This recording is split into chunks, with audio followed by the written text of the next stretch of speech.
In 1996, the internet felt like a quiet library. You'd dial up, check your email, and leave.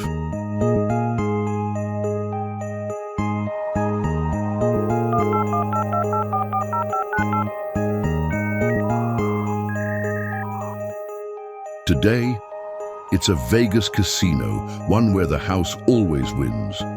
Because every time you open an app, you're not just scrolling, you're being watched.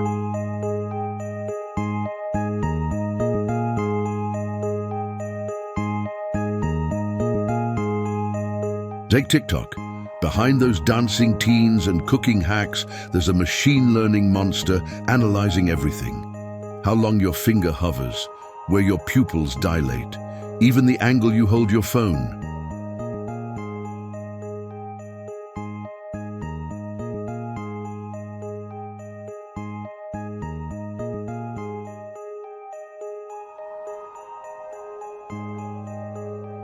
What you're about to see isn't conspiracy theory. It's the carefully engineered reality of how social media platforms, through their invisible algorithms, have perfected the art of capturing and controlling human attention. And the most frightening part? We volunteered for this. Let me show you how we got here and how to fight back. The foundations were laid long before Mark Zuckerberg built Facebook in his dorm room. In the 1920s, Edward Bernays, the father of modern propaganda, discovered he could manipulate public desire not through rational arguments, but by tapping into unconscious emotions.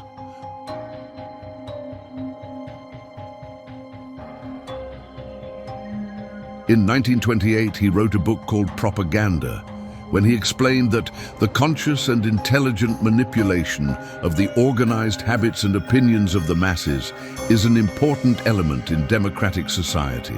Those who manipulate this unseen mechanism of society constitute an invisible government, which is the true ruling power of our country. We are governed, our minds are molded, our tastes formed, our ideas suggested, largely by men we have never heard of. Fast forward to 1957, when market researcher James Vickery claimed he could increase concession sales by flashing "Drink Coca-Cola" for 1/3000th of a second during movies. Though later debunked, the seed was planted. Human behavior could be predicted and controlled.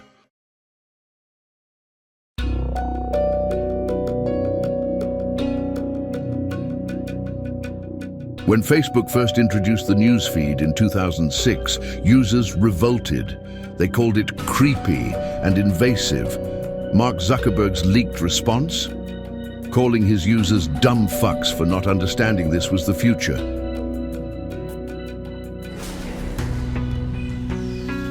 That future arrived when Facebook added the like button in 2009, creating the first true behavioral feedback loop between users and algorithms. Today's algorithms operate at speeds that would make those early advertisers dizzy. According to leaked documents analyzed by the Wall Street Journal, TikTok's system doesn't just recommend videos. It runs what amounts to a continuous psychological experiment on its users.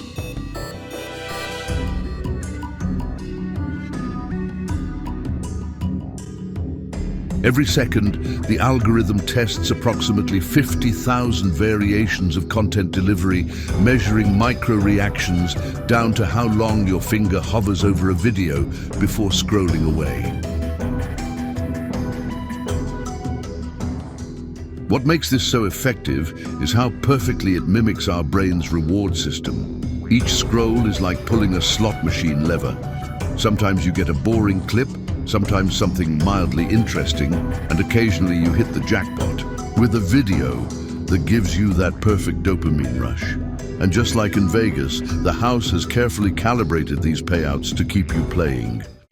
When we think about dopamine peaks and dopamine baselines, we have to include that trough, because that trough, that is the level of dopamine below baseline, really dictates whether or not you are going to feel motivated to pursue something or not.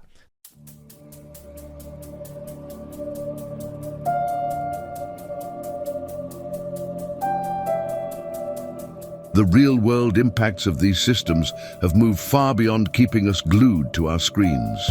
During the 2020 US elections, researchers found that false political claims spread 6 times faster than factual information on social platforms. Why?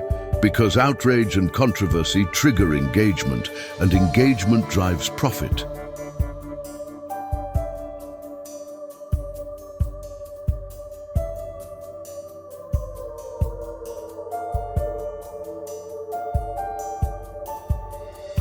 The algorithms learned this not through some evil master plan, but simply by following their prime directive: maximize time spent on platform. I have worked as a product manager at large tech companies since 2006. As Facebook whistleblower Frances Haugen revealed, internal research at Meta showed Instagram's algorithm was actively pushing harmful content to teenage girls because it kept them engaged longer. The documents proved what many suspected. These systems will optimize for profit even when it literally costs lives. The choices being made inside of Facebook are disastrous for our children, for our public safety, for our privacy, and for our democracy. And that is why we must demand Facebook make changes. The good news: awareness is the first step toward resistance. Cybersecurity experts have developed surprisingly simple methods to break these patterns. Turning your phone display to grayscale, for instance, reduces the dopamine hits from colorful notifications by nearly half, according to UCLA studies. Using alternative platforms like Mastodon or RSS readers removes you from the algorithmic feed entirely. Even small acts like regularly clearing your search history and watching videos in incognito mode.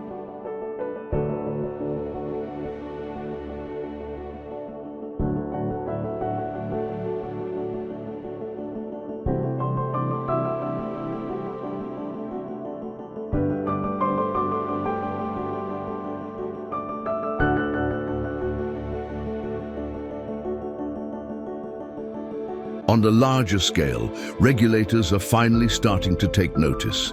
The European Union's Digital Services Act now requires platforms to reveal basic information about their algorithms. In the US, bipartisan support is growing for similar transparency laws, because as more people understand that their feed isn't random, that every scroll, pause, and like is being tracked, analyzed, and exploited, the harder it becomes for these companies to maintain the illusion of neutral technology.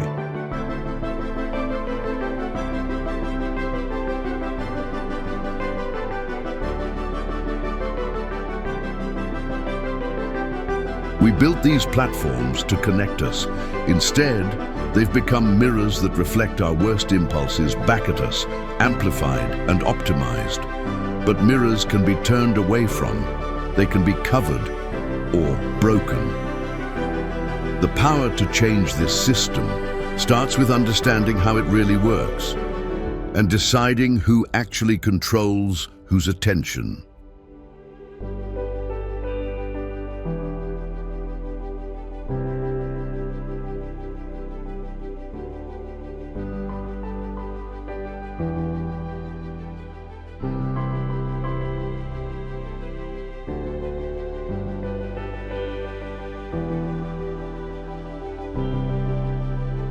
If this breakdown resonated with you, support the channel with a like. It helps push back against algorithmic suppression. For more uncensored deep dives, hit subscribe to WildSciCat. Your attention is the most valuable currency. Spend it wisely.